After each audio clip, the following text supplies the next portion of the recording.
মাথার উপর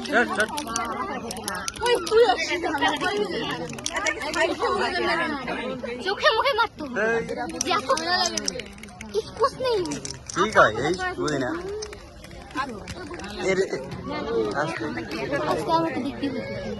ছোট মানুষ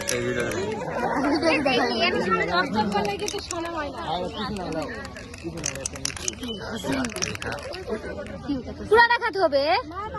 অনেক দূর জার্নি করে আসছেন না, একটু বেশি বেশি খেতে হবে না। প্লাস শ্বশুর বাড়ি ফার্স্ট টাইম না, খেতে হবে খেতে হবে খেতে হবে। হাত দিয়ে চেক করলে হবে না, মুখ দিয়ে খেতে হবে।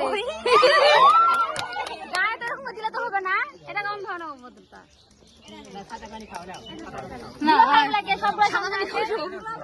লাল পানি খাও।